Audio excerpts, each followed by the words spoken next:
La moitié d'un ami, c'est la moitié d'un traître, estimait le grand Victor Hugo. Alors qu'en est-il de nos enfants ? La vérité sort-elle vraiment toujours de leur bouche ? Pas toujours lorsqu'il s'agit de vouloir obtenir à tout prix ce que l'on désire. Un enfant qui ment, un enfant qui vole, un enfant qui cache, qui rement, qui recache, qui revole.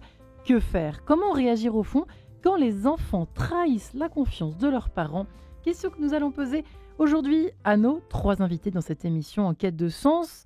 Et j'ai la joie de recevoir donc le père Antoine Gameau. Bonjour père, il faut toujours un prêtre quand il s'agit de trahison, n'est-ce pas ? Pardon. Bonjour. Quoique dit comme ça, pourquoi pas, ça peut être intéressant. Vous regrettez pas d'être venu ? Ah non, pas du tout. Cet après-midi dans cette Pas émission. Pas du tout. Vous qui êtes vicaire à Notre-Dame de Vincennes, du côté de Créteil, ce beau diocèse. Nous sommes également en compagnie de Nathalie de Boisgrelier. Bonjour Nathalie. Bonjour à tous. Vous qui êtes coach, auteur, conférencière, fondatrice de OSE à 2, association qui a pour objectif d'accompagner donc les parents, les professionnels du monde de l'enfance. Il y a du boulot dans la construction et l'amélioration des relations avec les enfants. Votre ouvrage « Élever ses enfants sans élever la voix » qui est d'ailleurs sorti en poche, on peut le mentionner. Excellent ouvrage de référence quand on est parent, jeune parent ou d'ailleurs parent débordé, plus âgé. Bref, Marie-Charlotte Claire est également avec nous. Enfin, bonjour Marie-Charlotte. Bienvenue. Bonjour.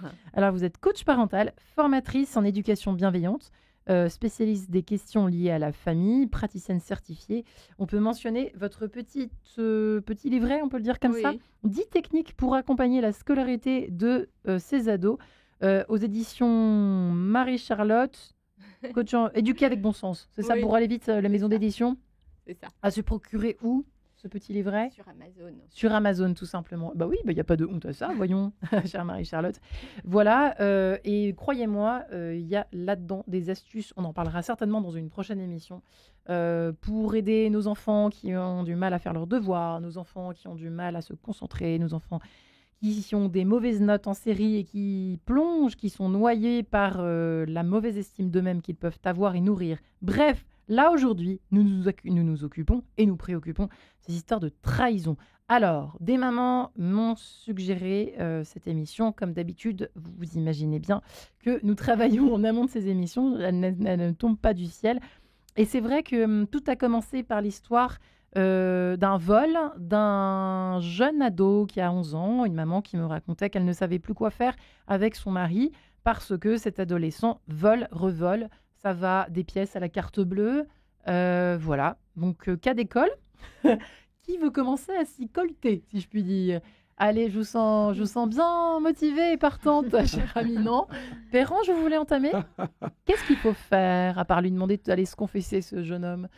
Eh bien, pour filer la métaphore jusqu'au bout, l'idée derrière le sacrement de la réconciliation, c'est d'initier de nouveau la rencontre. Et vous savez, quand on parle de trahison, il y a dans l'Évangile, dans la Bible, dans l'Évangile selon saint Luc, au chapitre 15, une trahison terrible. On a un enfant qui tue son père d'une certaine manière. La parabole de l'enfant prodigue, c'est comme ça qu'on l'appelle habituellement. On l'aime bien, cette parabole, mais bon. Parce qu'elle est intéressante, je crois. Eh bien, vous avez dans cette parabole, pour restituer un peu le contexte, un père qui a 2 fils. Et le cadet dit au père, « Donne-moi la part d'héritage qui me revient. » Alors en français facile, « Tu es mort à mes yeux. » Et donne-moi mon blé, pour dire ça de cette manière-là. Donc, il tue son père d'une certaine manière. Il le trahit. Et il va dépenser le bien qu'il a reçu dans une vie de débauche, pour reprendre les mots de l'Évangile. Et ce qui se passe, c'est qu'un jour, il se rend compte qu'il y a un problème. Et voici qu'il revient vers son père. Et ce qui est assez important à noter, c'est que le père est devant la porte pour espérer le retour du fils. Et on voit bien que la trahison est dépassée dans cet épisode-ci par la rencontre. La rencontre d'un père qui va à la recherche de son fils et la rencontre d'un fils qui va à la recherche de son père. Vous noterez par ailleurs que dans cette même parabole, il y a le fils aîné qui n'est pas très content de la situation, qui estime que c'est trop facile. Il y en a un qui a dilapidé le bien et qui revient, on claque des doigts, il est là. Et le père, de nouveau, part à la rencontre de ce fils. Et on se rend compte quand on lit la parabole qu'au début de celle-ci, il y a un père et pas de fils. Et ce n'est qu'un peu plus tard que les fils apprennent à devenir fils par ce père qui leur apprend ce que c'est que d'être père. Donc pour répondre une première fois à cette question, l'idée qui a derrière le sacrement de la réconciliation, vous faites bien de le dire, c'est que quand il y a trahison, il faut toujours chercher les chemins de rencontre Pourquoi? Parce qu'un enfant apprend à être un enfant et un père Mais apprend à alors, être c'est un la père. faute à qui? Alors, que répondriez-vous à ces parents, à cette maman désemparée, Marie-Charlotte Claire? Moi, je commencerai à lui dire comment se fait-il que cet enfant vole? Et si on essayait de comprendre ce qui se passe derrière? Est-ce que il se fait racketter? C'est possible. Est-ce que il veut s'inventer une vie qui est pas exactement la sienne et donc devant ses copains passer pour celui qui a de l'argent? Pourquoi? De quoi a-t-il honte? De quoi a-t-il peur? Qu'est-ce qui se passe dans sa vie? Vous diriez ça, vous? Oui. D'accord. Et avant de voilà. Enfin, je pense que Mhm. Parce qu'il n'a pas assez d'argent de poche par Oui. rapport à ses amis, Ouais. voilà, qui fait que il se sent inférieur et Il n'ose pas demander à ses parents, parce que c'est quand même ça l'histoire, c'est il Oui. n'ose pas être vrai, comme finalement l'enfant Ah oui, parce que prodigue. l'idée de la rencontre, c'est cela. C'est-à-dire que essayer d'entrer dans la réalité de ce que l'enfant vit, tout en entrant dans la réalité de ce que le parent vit aussi. Parce que Oui. l'idée qui est en jeu, c'est une relation qui est fragilisée par une situation de trahison. Et pour réconcilier, d'ailleurs, il y a un sacrement qui a ce nom-là, vous en parliez. Parce que la confession s'appelle sacrement de la réconciliation. Je suis un Et peu donc- vieux jeu, c'est vrai. Pardon. Non, c'est son nom, depuis toujours, par ailleurs. C'est juste qu'il y en a un qui est plus Oui. populaire que l'autre dans le vocabulaire. Mais l'idée qui est en jeu, c'est de dire que la relation a été fragilisée, Oui. voire abîmée.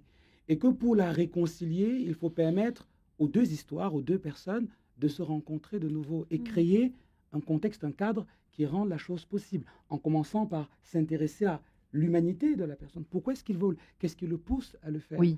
Puis interroger le parent lui-même aussi en disant, OK, qu'est-ce que cela provoque en moi? Qu'est-ce que cela dit de ma manière d'entrer en relation avec lui, de ma manière de l'éduquer? Bref, entrer vraiment dans un itinéraire de rencontre. Quand il y a J'ai- récidive, oui, pardon. J'ai quelques exemples, moi, d'histoires de vol. Ah, donc. J'ai une jeune fille qui volait, qui a volé pas mal de bonbons et de chocolat juste avant Pâques parce que elle savait qu'il y aurait rien pour Pâques et elle a voulu faire plaisir, comment dirais-je, à sa famille et c'était un vol Voilà, c'est presque trop mignon. spontané. Non, non, mais voilà. Et puis, j'ai eu une autre famille où il y avait des vols, justement, parce que l'argent de poche, c'était insuffisant, quoi. C'était 5 euros, et puis avec 5 euros, ben, on ne peut rien faire. Et effectivement, le jeune n'était pas dans la capacité de demander à ses parents, parce que il voyait bien que les fins de mois étaient difficiles et qu'il ne fallait pas oser, où il n'y avait pas la place à Mais cette, quand on vole à ses cette parents, demande. Nathalie, c'est quand même particulier, j'imagine, mesdames. Hein, ah là, d'accord. Là, j'entends ce que vous dites, Oui, oui. chère Nathalie, mais voler ses parents, c'est quand même pas anodin. On est bien d'accord Ah, avec c'est ça, pas Marie-Charles. Il ne faut pas anodin. avoir fait psychologie technique de la psychologie pour le comprendre. Non, en effet, ça, je continue de penser que Oui. ça parle du lien, de ce qui se passe d'abord chez les parents, comme vous le dites si bien, mon père, et chez cet enfant. Et, Quel et rapport ont-ils à après, l'argent, c'est ça, oui, au matériel et puis au- au lien, ce qui est à moi est à nous. Ouais, donc finalement, ou ce qui est à mes parents est à nous. Donc ce n'est pas du vol puisque ce sont mes parents et que c'est dans la famille. Donc si on n'arrive pas à comprendre ça, à l'interroger en disant mais comment tu vis toi, ta place dans la famille, comment tu vis ta relation, de quoi tu as besoin? En fait, cet argent, il va te servir à quoi? Il va te servir à être dans un groupe de copains, parce que c'est tellement important à 11 ans d'avoir un groupe de copains. Si on ne va pas chercher ça, Mm. quoi qu'on fasse, il recommencera et ce sera voué à l'échec Même si on et le à créer punit. des relations. Alors, pour ou contre, hein, qu'est-ce qu'on fait, Père Ange? Alors, disons simplement que, à mon avis, il faut toujours C'est récidive. Oui, il faut toujours voir le vol, puisqu'on parle du vol, comme un symptôme. Si je reprends la parabole de l'enfant prodigue, le fait que le fils cadet tue son père d'une certaine manière en réclamant l'héritage, c'est qu'il se cherche. Il ne sait pas qui il est. Et c'est quand il va comprendre que, en fait, ce qui était en jeu derrière, c'était pas le fait d'aller dilapider son argent, mais de se comprendre comme étant fils aimé gratuitement de son père, qu'il devient le fils dans la parabole. Idem pour le frère aîné, qui est un peu l'employé modèle et dont le père va lui faire comprendre, tu n'as pas besoin d'acheter mon amour. Donc l'idée, Ouais. c'est pas tant de punir ou de pas punir, mais à mon avis, de voir que le vol, comme autre chose, en tout cas les trahisons, sont des symptômes. Il faut pas se contenter de soigner le symptôme, il faut aller chercher le mal qu'il y a derrière. Et souvent, le mal qu'il y a derrière, c'est une relation qui est en train de se construire, qui se construit mal, ou une relation qui n'est pas construite du tout. Et donc, je crois que c'est intéressant de dépasser peut-être la question du vol. Et quand je dis dépasser, comprenons-nous bien, le vol, c'est grave. Voler ses parents, c'est pas une bonne chose. Mais plutôt de voir là-dedans un appel à l'aide, de voir là-dedans quelque chose qui dit la relation, elle est déjà abîmée. Et ce vol n'est que le symptôme de ça. Et se donner les moyens de s'asseoir pour essayer de vivre cette rencontre qui rend possible une réconciliation. Ouais. Vous êtes d'accord, Nathalie? Oui, tout à fait. Et moi, je ferai le lien justement sur le lien d'attachement dont on parle beaucoup dans la petite enfance. C'est vrai. Et qui, au fin de compte, ce lien d'attachement se vit tout le long de la vie, et particulièrement à l'adolescence. Et à l'adolescence, ça va révéler peut-être un lien d'attachement qui a été mal posé, cassé ou abîmé par, comment dirais-je, des absences, des petits mensonges par omission, par paresse, en disant oui, oui, mais on ne confirme pas son oui, en promettant des choses que l'on ne fait pas. Et donc, du coup, effectivement, cette relation qui se révèle abîmée ou fragilisée, elle s'est peut-être fragilisée plus en amont, et elle se révèle à cette période où le jeune va commencer à vouloir prendre son autonomie. Voilà. Un enfant ne ment jamais, là on passe du vol au mensonge, qui est une autre forme de mensonge finalement, mais en tout cas de cachotterie. Un enfant ne ment jamais par hasard. Tous les enfants, dit-on, mentent quand même à une période de leur vie pour je ne sais quoi d'ailleurs. Alors, tout le monde ment. Moi, je vous invite à aller regarder un film qui est plutôt drôle, pas très fin, mais plutôt drôle, qui s'appelle L'invention du mensonge. Tiens donc. C'est un monde où personne ne ment. Mais c'est pas possible. C'est pas possible de ne pas mentir. Donc, je vais pas dire à un enfant, mais je vais pas aller dire à un enfant, ah oui, non, ton enfant, ah non, il est très très moche. Et puis son prénom, ah non, c'est pas possible. Vous voyez, donc, on ment. Pourquoi on ment? On ment pour se protéger, on ment pour protéger la relation à l'autre. Voilà. Alors, évidemment, mentir sur des petites choses, c'est pas le même impact que de mentir sur du vol ou. Mais en effet, comprendre ce qui se passe derrière, pour moi, c'est l'essentiel. Et puis après, il y a, je pense que si on parle de confiance, il faut parler de ce que les parents mettent en œuvre comme confiance envers leur enfant. Vous savez, moi, alors là, on est un petit peu sorti de votre question, mais j'ai des parents qui me disent « Mon enfant m'a demandé d'être autonome sur les devoirs, alors je lui fais confiance, mais je vais contrôler qu'il sait bien ses leçons. » Mais ce n'est pas de la confiance, non. Ça. C'est-à-dire qu'il faut repartir sur c'est quoi la Il faut être cohérent de A à Z. Une fois qu'on dit je lâche, je lâche. Oui. Là, je ne reprends pas. La cohérence, Nathalie. ça va être ce que je pense, ce que je dis et ce que je fais. Et c'est-à-dire que là, vous parlez du mimétisme, en tout cas du modèle. Ouais. C'est ça, vous êtes en train de nous dire, Nathalie. C'est ce qui pose, je dirais, la base de la confiance avec son enfant. Et très souvent, on le pose mal, ce que je pense, ce que je dis, ce que je fais, parce qu'on a des rythmes de vie importants, parce qu'on veut aussi trop faire, parce qu'on a peur, et parce que... On a peur de quoi ? Eh ben, on a peur que son enfant ne réussisse pas à l'école, on a peur que son enfant soit jugé, on a peur qu'il ne se fasse pas d'amis. Donc, on va avoir des attentes importantes que l'enfant va sentir, et puis des fois, débordé par ces attentes, qu'elles soient scolaires, relationnelles ou même familiales, l'enfant va essayer de s'échapper en mentant, voilà, pour retrouver un espace de liberté, un espace de sécurité. Voilà. Oui, Père-Ange, vous alliez dire quelque chose. Oui, alors, pardonnez-moi, mais je vais le dire quand même. Allez-y. Dans l'Évangile, Jésus présente le diable comme étant le père du mensonge. Et il dit, la vérité vous rendra libre. Pourquoi est-ce que je parle de là? Pour dire que c'est vrai, effectivement, que nous prenons souvent des raccourcis et qu'on se retrouve à mentir pour ci ou pour ça. J'aimerais néanmoins apporter une petite nuance. Je crois que la confiance se construit dans la vérité. Parce que si vous vous rendez compte que la parole de la personne qui est en face de vous est une parole sur laquelle, au demeurant, vous ne pouvez pas compter, ou une parole qui est à géométrie variable, la confiance va l'être tout autant. Par contre, ce qui est vrai, c'est que dans le monde dans lequel nous nous trouvons, le mensonge est devenu rapidement commun, parce qu'on se protège, parce que parfois nous avons du mal à dire qu'on ne sait pas, qu'on ne peut pas, on a du mal à assumer quelque chose de notre fragilité. Et parce que nous manquons de délicatesse, nous prenons un raccourci qui est le mensonge. Le mensonge, voyez-vous, c'est comme une boule de neige. Ça commence tout petit et ça grossit avec le temps. Néanmoins, pour les questions de confiance, je crois que, et je prendrai l'exemple du permis de conduire, vous savez, quand quelqu'un réussit le permis de conduire, on lui colle un A sur sa voiture. On lui fait confiance puisqu'il est tout seul dans sa voiture. Mais on lui dit que cette confiance, elle est encadrée. Elle est dans un contexte spécifique. Et parce que ce contexte spécifique a été défini à l'avance, la confiance peut être vécue sereinement. Pour la question des devoirs, par exemple, quand un parent dit « je fais confiance en mon enfant », il me semble prudent, en amont, de bien définir le contexte de cette confiance en disant « ok, je te fais confiance, mais je viendrai peut-être à la fin de la semaine pour bien m'assurer que tu n'es pas en retard. » Quand les choses sont posées à l'avance, il n'y a pas de trahison. Mais par contre, si on dit « vous avez carte blanche » et qu'on revient derrière pour relire ce que vous avez écrit, il y a un problème. Donc, la vérité, il faut la chercher toujours. Et pour chercher cette vérité, il faut assumer à un certain moment qu'on ne peut pas, qu'on ne sait pas, qu'on est fragile ou même qu'on s'est trompé. Waouh, quelle belle leçon de sagesse. Merci, Père Antoine Gamot. Je dis pas que mesdames ne sont pas sages non plus, mais Beethoven peut-être va intervenir à ce moment de l'émission avec sa sonate numéro 10 en sol majeur, si vous le permettez, son beau scherzo opus 96. À tout de suite. Merci, mesdames et messieurs. Beethoven sur Radio Notre-Dame et RCF. Cet extrait de la sonate numéro 10 en sol majeur opus 96.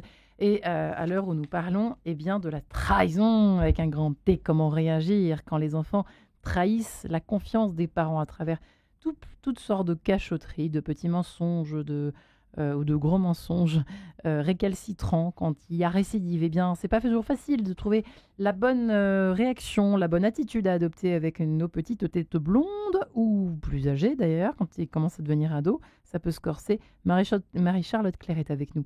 Elle qui est coach parentale, formatrice en éducation bienveillante, spécialisée en questions liées à la famille, praticienne certifiée, qui a également publié 10 techniques pour accompagner la scolarité de ses ados à se procurer sur Amazon. Nathalie de Bourgolier, qui est également avec nous, coach, auteure et conférencière, qui a fondé OSE, association pour accompagner les parents et les professionnels du monde de l'enfant sur tout plein de questions dans la construction des enfants. Élever ses enfants sans élever la voix, c'est possible grâce à elle, aux éditions sorties en poche, aux éditions Albin Michel également, peut-être à se procurer sur Internet. Et puis le père Angèle Gamot, vicaire à Notre-Dame de Vincennes, du côté de Créteil, qui nous parle justement de cette histoire de confiance qui est tellement difficile. Hein. C'est un joli mot, un mot facile à dire, confiance. Mais alors, pour lancer, en fait, ça s'enseigne, la confiance, père Ange. Ça s'enseigne, vous parlez de l'Afrique, là, vous alliez parler de quoi? Oui, parce que j'allais dire que, dans ma culture, par exemple, je suis né au Cameroun, quand il y a l'expérience du deuil, les parents ne cachent pas leur chagrin aux enfants. Parce que, en le faisant, ils apprennent aux enfants à vivre aussi l'expérience du deuil. Parce que quand vous avez perdu quelqu'un qui vous est cher, ça vous fait mal. Aucun de nous n'est fait de pierre, pour dire ça comme ça. Et on voit les parents pleurer devant les enfants, parler. Ça fait défaut chez nous, un peu. Je crois, pour dire ça comme ça, sans prétention aucune. Et dans ma culture, par exemple, le deuil s'étale sur plusieurs jours, voire plusieurs semaines. Parce qu'on prend le temps de mettre des mots sur ce qui est en train de se passer. C'est ritualisé. Et je pense que ce qui est en jeu là derrière, c'est, vous le disiez fort à propos, de mettre des mots sur ce qu'on est, sur ce qu'on vit, sur ce qui nous habite. Et dans les Saintes Écritures, on a aussi un exemple de cela dans l'Évangile selon Saint Luc. Au chapitre 2, on a Jésus adolescent. Il fait ce que beaucoup d'adolescents font. Ils fuguent. Ils vont au temple à Jérusalem pour le pèlerinage. Les parents s'en vont, Jésus reste. Alors, naturellement, il ne prévient personne. Hein. Instagram, ça n'existait pas à l'époque, donc il n'a pas pu envoyer de notification. On va dire ça comme ça. Les parents mettent du temps à comprendre qu'il n'est pas là et mettent 3 jours à le chercher. Imaginez l'inquiétude des parents. Et quand ils le trouvent, il est au temple, tranquillement, il enseigne. Marie, qu'on n'imagine pas très contente, lui dit « Mon enfant, ton père et moi, on était morts d'inquiétude. » Elle met des mots sur ce qui l'habite. Elle n'est pas contente, elle est inquiète. Elle a peur, quoi, et on la comprend.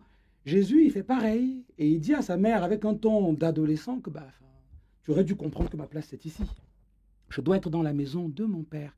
Et ce qui est intéressant, et c'est l'évangéliste qui le met en avant, c'est que comme les deux se sont rencontrés, les 3, n'oublions pas Joseph, ils ont mis des mots sur ce qui les habite. Ils se sont rencontrés et ils rentrent en famille. On dit, Jésus grandit en âge et en sagesse, il retourne à Nazareth et l'heure était soumise. Et donc la moralité de l'histoire, c'est qu'il y a eu fluidité des liens. C'est ça, pour répondre à ce que disait, faire écho à ce que disait Marie-Charlotte tout à l'heure, c'est ça? Oui, il y a une histoire de communication, j'aime pas ce mot, parce qu'en famille, il y a eu communication. Il y a eu une rencontre. Il y a eu une rencontre dans laquelle on a mis des mots sur ce qui nous habitait. J'étais inquiet. Il faut apprendre à se dire. Voilà. Il faut apprendre à dire dans la bienveillance, en montrant ses faiblesses et ses peurs comme un atout.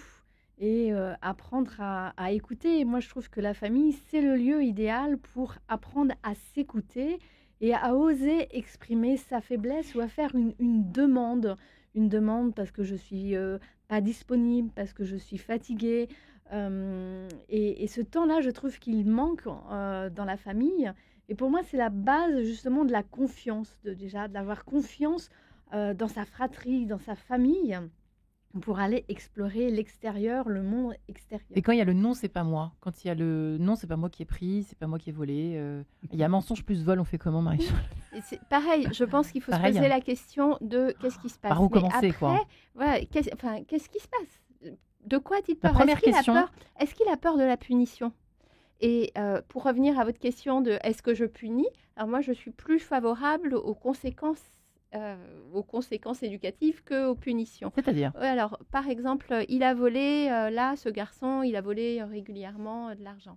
Ok, la première conséquence, c'est que ça a un impact sur notre relation. Moi, je suis très en colère parce que je perçois que tu as volé. La deuxième conséquence, c'est que cet argent, voilà, on va les enfermer peut-être à clé. Tu n'auras plus accès à toute la maison ou en tout cas à cet argent auquel on va faire attention. Et la troisième conséquence, c'est que, écoute, là, moi, je doute de ce que tu fais. Alors, j'ai besoin de comprendre pourquoi tu le fais.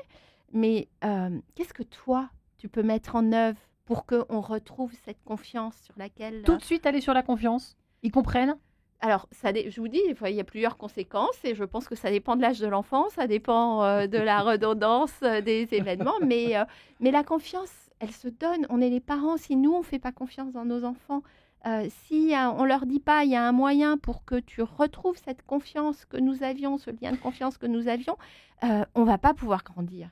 L'ADN on ne naît pas voleur-menteur, on est d'accord, Pas du Père tout, Angin, pas on du peut le tout. dire. Et ce que vous avez dit est très intéressant Ouais. parce que dans la liturgie de l'Église, on a un mot pour ça. Ça s'appelle la pénitence.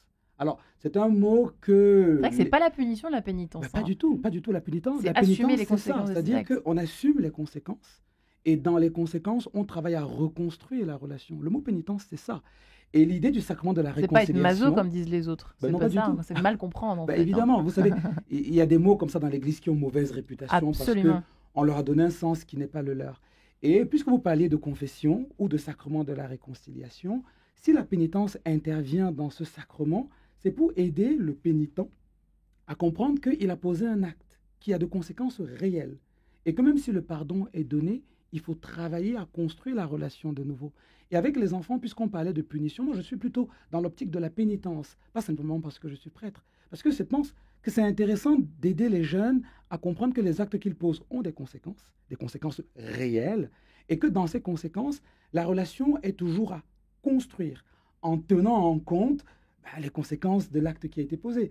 Si on a volé, si on a menti, ou si on a fait autre chose comme bêtise, la relation n'est plus la même. Il faut la reconstruire. La reconstruire en prenant au sérieux ce qui a été fait, sans écraser l'enfant, sans le faire croire qu'il est le pire de je ne sais pas très bien quoi. Ouais. Et je terminerai en Ça, disant c'est la simplement tendance la tentation qu'on peut avoir quand Ben on oui, est parent, parce que certainement. hein. quand quelqu'un a pense. volé, il n'est pas un voleur. Il est quelqu'un On qui s'en a volé. trahit aussi comme quand on est parent, j'imagine, quand ça arrive au début, on se sent un peu heurté en tout cas. Trahi, j'en sais rien, mais heurté. C'est pour ça que le parent, lui aussi, fait du chemin. Il ne faut pas imaginer que le parent est assis comme ça au sommet de la montagne Moi, et je que croyais, l'enfant moi. Ah grimpe bon, vers lui. Ah non, ça d'accord. ne marche pas comme ça.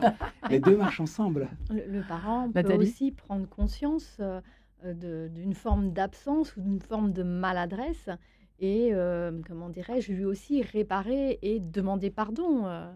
Voilà, un enfant qui a volé parce qu'il est très souvent seul chez lui, il s'ennuie, et puis c'est une occupation comme une autre, et puis un petit vol, et puis un petit challenge, deuxième, quoi. un challenge. C'est juste. Et donc le parent peut prendre aussi conscience, je dirais, de son manque de présence, de son absence, et de poser aussi une action en demandant pardon et en disant je vais être plus présent, je vais être vigilant. Bien sûr. Voilà, et demander aussi à l'enfant de quoi il a besoin. Ça, c'est une bonne chose aussi. Il y a une de tendance. co-construire cette relation, voilà, Mm. ensemble. Il y a une tendance un petit peu à la cachotterie avec, c'est vrai, l'enfermement lié au... Je vais peut-être un peu loin, mesdames et monsieur le prêtre, lié aux réseaux sociaux, à l'enfermement, lié à moi et mon image. Vous voyez où je veux en venir. Donc là, se construire un monde, d'autant plus aujourd'hui, a fortiori aujourd'hui, à une époque où il y a une espèce d'enfermement globalisé, quoi. Qu'est-ce que vous en pensez, Et les mesdames tentations sont énormes et On est d'accord, démultipliées. alors. La Démultipliées, cachotterie, avec vous voyez des enjeux énormes qui vont même maintenant sur la chirurgie Ah esthétique. oui.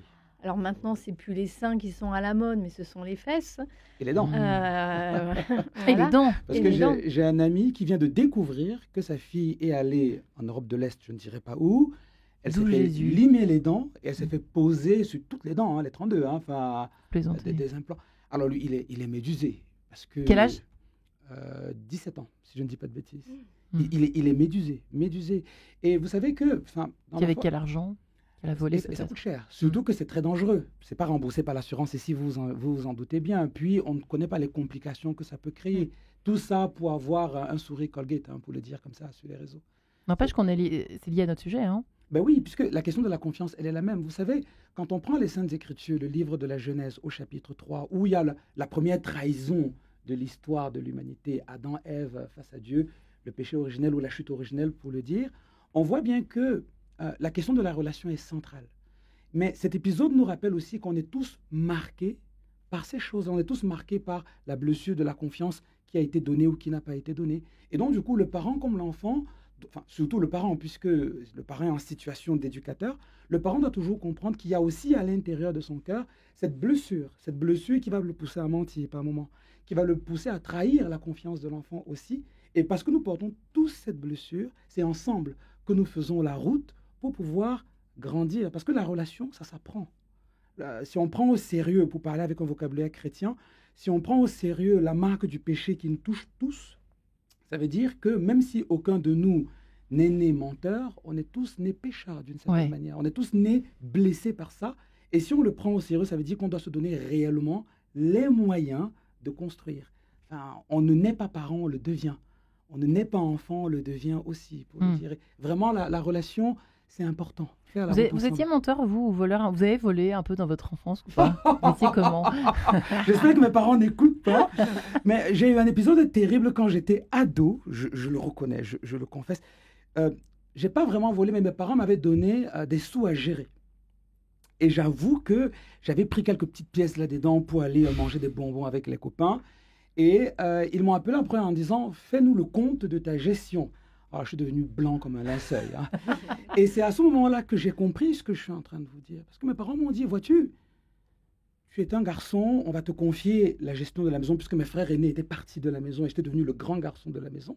Et ils m'ont dit, on va te confier la maison. Tu as un petit frère, tu as 2 petites sœurs. On sera parfois absent. Et on devrait pouvoir partir en se disant, on peut compter sur toi. Un peu comme dans le scoutisme, on dit... sur ta parole, on doit pouvoir construire une cité, pour le dire de cette manière-là. Il dit, et là, si on ne te fait pas confiance dans ce petit détail, tu comprends qu'on serait inquiet pour des choses un peu plus grandes. Et j'ai compris ce jour-là que ce qui était vraiment en jeu, ce n'était pas tant la gestion, mais la qualité de la relation avec mes parents. Alors, Dieu merci, cela ne s'est plus reproduit, ils m'ont fait confiance, et je l'espère, ils n'ont jamais regretté. Papa, maman, si vous écoutez, confirmez mon propos, mais je pense que ça, c'est vraiment en jeu, parce que tout le monde peut se tromper. Et dans le sacrement de la réconciliation, dans la pénitence justement qui est donnée, c'est pour dire aux personnes, prenez au sérieux le fait que l'acte mauvais que vous avez posé a eu de réelles conséquences. Ces conséquences ne sont pas le tout de la relation, on peut toujours rebondir. Et l'idée de la pénitence, c'est de dire, voilà, on prend ça au sérieux, on s'en donne les moyens et on avance. Construire cette confiance, elle est très importante parce qu'à un moment donné, quand l'enfant va rentrer de plus en plus dans l'adolescence, il faut qu'il soit capable de vous appeler à 3 heures du matin ou à n'importe quel moment de la journée et dire « Maman, j'ai merdé, maman, j'ai des gros soucis ». Pour obtenir ça, waouh. Voilà, et c'est ça qui se joue dans la petite enfance et que ces petites accroches d'un mensonge, d'un vol d'argent, comment dirais-je, dans le portefeuille ou d'avoir... menti en disant je suis chez Pierre et puis je suis chez Isabelle.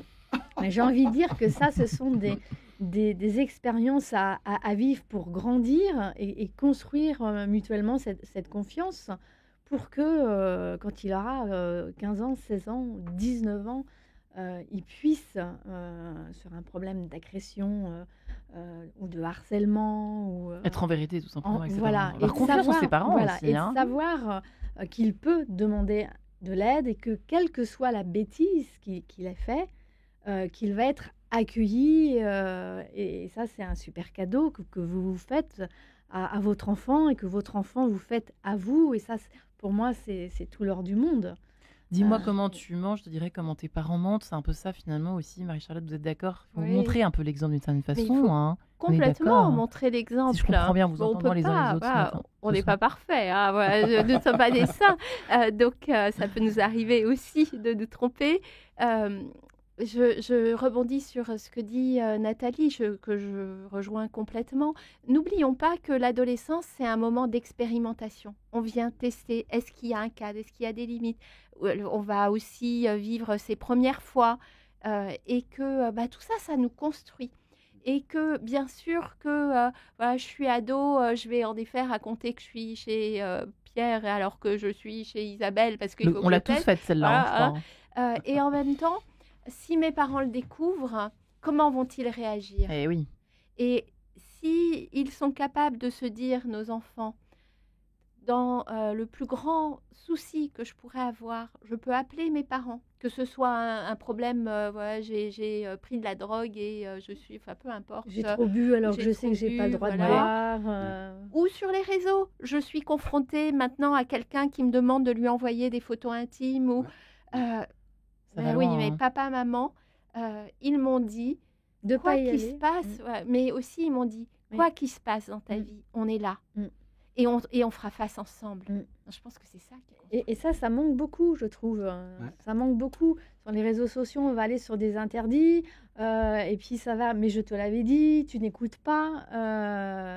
L'événement, il est là maintenant. Comment on l'accueille et comment on le dépasse ensemble. Eh bien, tentative de réponse après frère Benjamin et sa même famille, figurez-vous, à tout de suite. D'une même famille. Et ça s'apprend d'être parent de cette même famille. Merci frère Benjamin. Comment réagir quand les enfants trahissent la confiance des parents? Il y en a des choses à dire aujourd'hui. Marie-Charlotte Claire, coach parentale, formatrice en éducation bienveillante spécialisée justement des questions liées, toutes ces questions liées à la famille, praticienne certifiée Nathalie Debois-Grolier, coach, auteur, conférencière, qui a fondé OZE, O-Z-E, et son livre Élever ses enfants sans élever la voix en poche, Père Angeline Gameau, vicaire à Notre-Dame de Vincennes à Créteil, qui nous raconte un petit peu son enfance, le Père Ange, qui a volté une fois. Bon, enfin bon, c'était quand même pas méchant. Tout est dans l'art de le reconnaître et de rentrer en soi. C'est vrai que c'était intéressant ce que vous racontiez sur toujours cette page évangélique qui est la parabole, l'enfant prodigue, évidemment, qui nous sert beaucoup aujourd'hui. Vous parliez, j'ai presque envie de commencer par ce que vous évoquiez à l'instant, Marie-Charlotte Claire, autour de finalement l'enfant qui raconte tout, parce qu'on parlait d'être en vérité, qui raconte tout à ses parents, mais qui n'en change pas moins, enfin qui fait des bêtises tout le temps. Oui, en fait, j'ai eu comme ça accompagné une maman qui voulait une belle relation de confiance avec son fils. Alors, donc, ça, il lui c'était réussi, disait, bravo. voilà, raconte-moi ce qui t'arrive. Et en fait, elle était dans une situation, c'était presque une double contrainte. Elle ne pouvait pas s'en sortir parce que le fils venait raconter des horreurs qu'il faisait. Tu sais, hier soir, j'ai sniffé de la coke parce qu'on m'a donné. Et donc, elle se retrouvait à dire, en fait, il m'a fait confiance, il m'a raconté. Et je fais quoi? Et je suis très mal avec ça. Et en fait, là, la façon dont j'ai pu l'accompagner, ça a été, mais ça va pas. Soit votre fils, il fait des bêtises et il vous raconte pas, et il y aura des conséquences le jour où il sera pris. Soit s'il vous raconte, il faut que vous posiez un cadre. Il y a aussi un cadre. Mais attends, voilà, la cocaïne, c'est extrêmement dangereux. Il est hors de question que je te laisse te remettre en danger comme ça. Tu as fait quelque chose qui est interdit, donc tu ne sors pas. Tant que je n'ai pas la certitude. Là, on sanctionne quand même à un moment donné. Oui, il y a un moment, on remet du cadre. Il y a un cadre, on doit tous vivre dans un cadre, le cadre de la société. Nous, parents, on est les premiers à poser ce cadre qui va permettre aux enfants, après, de vivre le dans feu la brûle, ne société. mets pas ta main dans le feu. Enfin, c'est typiquement les hommes qu'on donne. Voilà. Basique, hein. Un Père Ange. C'est certain parce que il faut prendre soin de la relation. Et plutôt que de dire cadre, et je suis assez d'accord avec l'idée, je suis même pleinement d'accord, il faut se donner les moyens de prendre soin de la relation. Et parfois, poser des limites, c'est une manière de prendre soin de la relation. Pour rebondir sur ce qui a été dit, je crois que le parent ne doit pas vampiriser l'enfant et l'enfant ne doit pas vampiriser le parent. Dans le sens C'est-à-dire où le parent n'est pas l'enfant et l'inverse est vrai. Ça veut dire que on peut tout dire, mais il y a des choses qui ne se disent pas d'une certaine manière ou qui ne se disent pas du tout. Je m'explique. Si je reprends le sacrement de la réconciliation, la confession dont on parle, quand une personne vient se confesser, le prêtre qui l'accueille ne demande pas un certain niveau de détail par rapport au péché qui est confessé.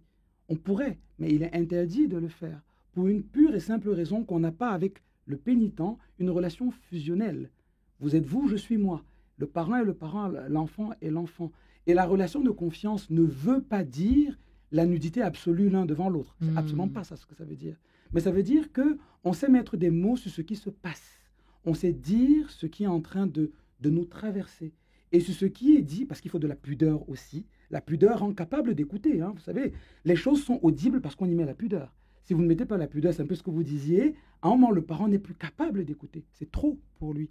Et si le parent ne doit pas vampiriser l'enfant, et l'inverse aussi est vrai, ça veut dire que la relation de confiance, elle n'est pas une nudité absolue l'un devant l'autre. Il faut une certaine forme de chasteté, on peut le dire, d'ailleurs. La chasteté, c'est exactement ça, c'est-à-dire la juste proximité.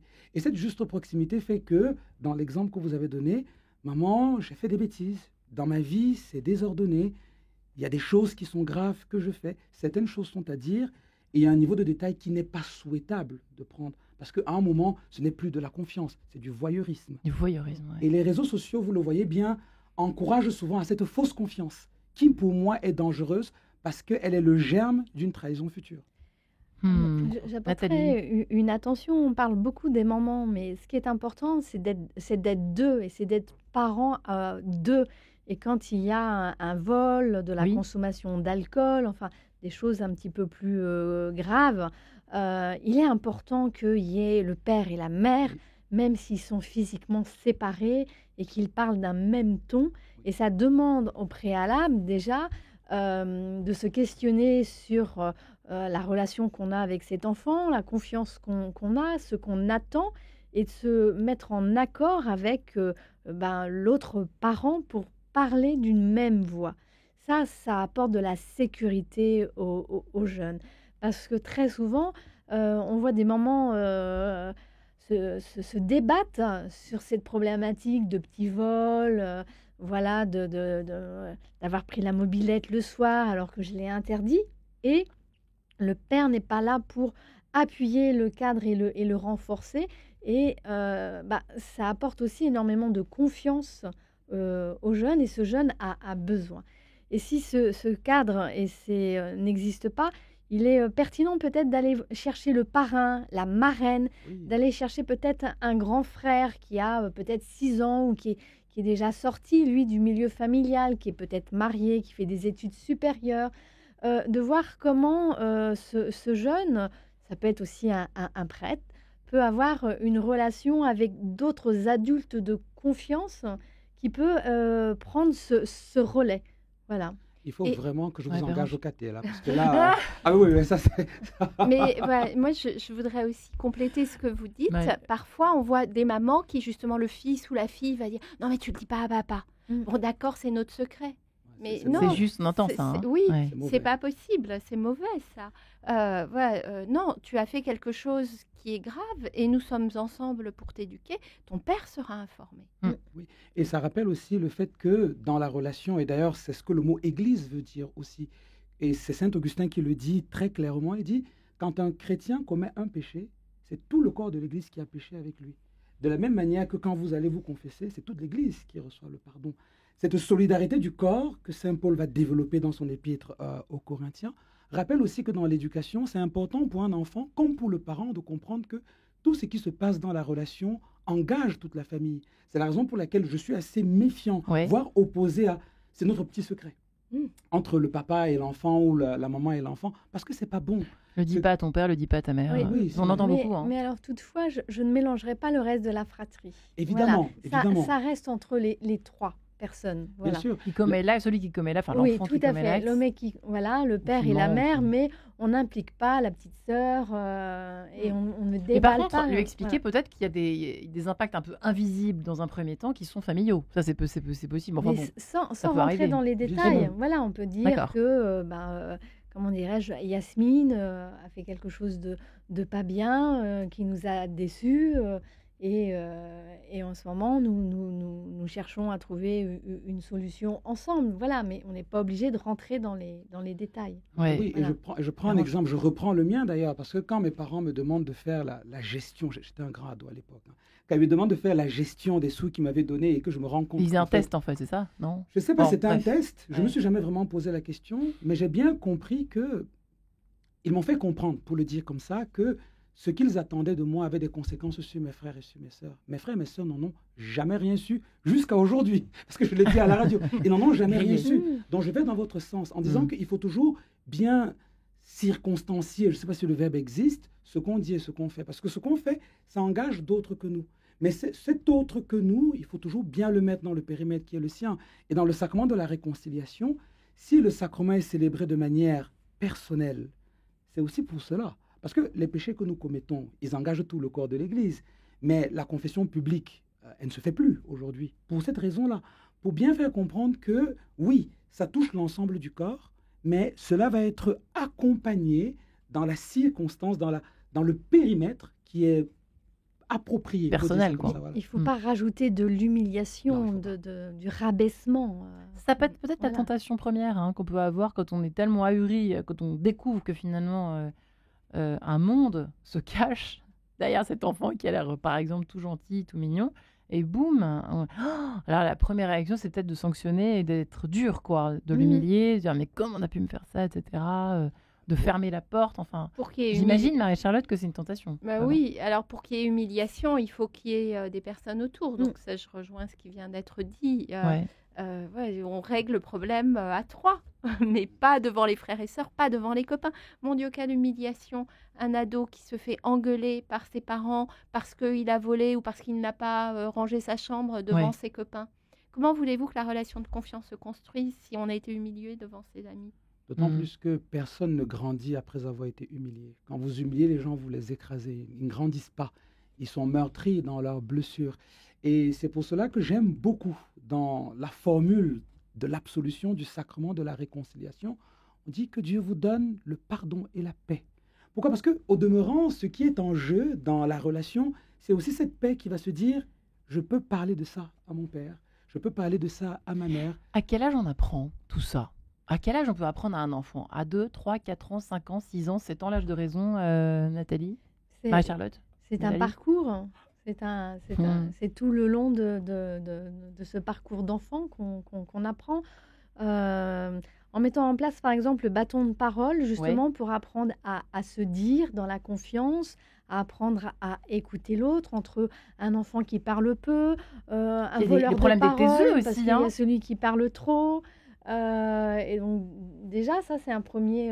Parce que le taiseux, c'est pas facile. Parfois, il s'enferme encore plus. Marie-Charlotte, c'est un fait de société, ça. Oui. Vous voyez, celui qui va tranquillement mentir et se cacher dans sa bulle jusqu'à ce qu'il y ait un parent qui s'en rende compte et qui agisse en conséquence, j'en sais rien. Mais c'est vrai que c'est pas forcément facile en fonction des tempéraments des enfants. Selon les tempéraments des enfants, c'est en effet pas simple.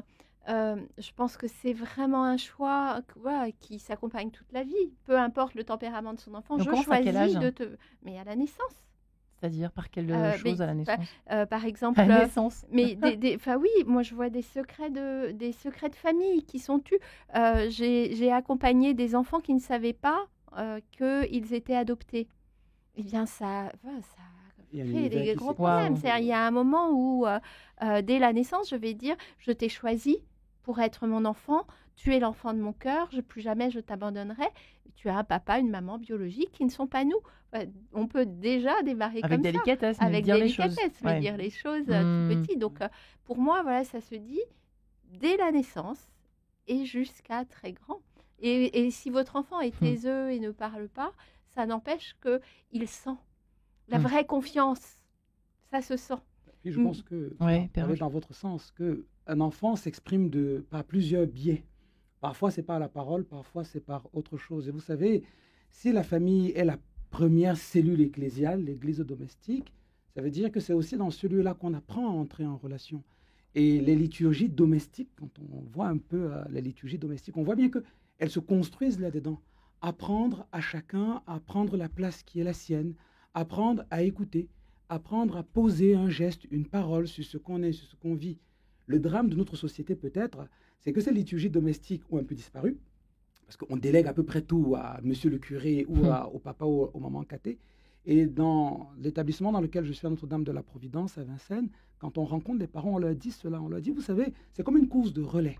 On fera notre part, c'est sûr, on est là pour ça. Mais il y a une part qui est la vôtre qu'on ne peut pas faire à votre place. Parce que si, dans le cadre familial qui est le vôtre, dans cette cellule ecclésiale domestique, même si parfois les parents peuvent être séparés, mais ils restent parents par ailleurs, si dans ce cadre-là, vous n'entrez pas, entre guillemets, dans cette liturgie domestique dans laquelle on apprend à mettre des mots, parce que personne n'est né en sachant parler, on a tous appris. Personne n'est né taiseux, on a appris à l'être. Donc, entrez là-dedans pour apprendre à devenir celui qu'on est. Parce que quand on est, la naissance, on n'est pas encore celui qu'on doit être. Et on apprend. Et ça peut durer toute la vie, ça. Et ça demande d'éteindre les écrans ou à poser Petit message personnel de Nathalie. un cadre pour justement laisser ce temps au partage, à l'échange, pour nourrir ce lien relationnel, ce lien d'attachement.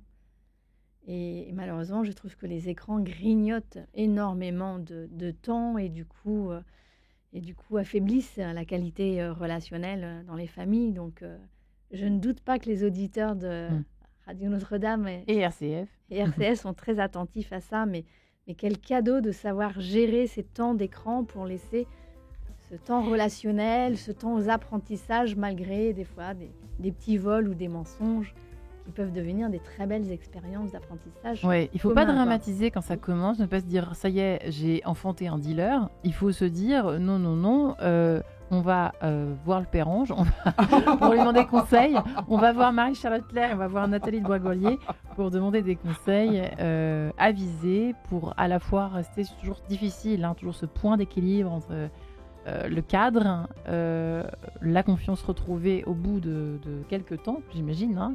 Il ne faut pas avoir peur de prendre un peu le temps, que ça se remette en route dans le bon sens, peut-être Marie-Charlotte pour terminer. Mais oui, en effet... il faut laisser du temps au temps. La confiance se rétablit petit à petit. Quand on a été très touché, très impacté comme parent par ce qui a été fait, je vais pouvoir expliquer à l'enfant, là je suis extrêmement déçue, j'ai très mal, laisse-moi du temps. Et qu'est-ce que toi tu peux faire ? Et ben voilà. Qu'est-ce que tu peux faire ? Merci Marie-Charlotte Claire. Nathalie de Boisgrelier, Père Angène Gameau, eh bien merci. Merci pour ces sages conseils. Bonne journée, merci.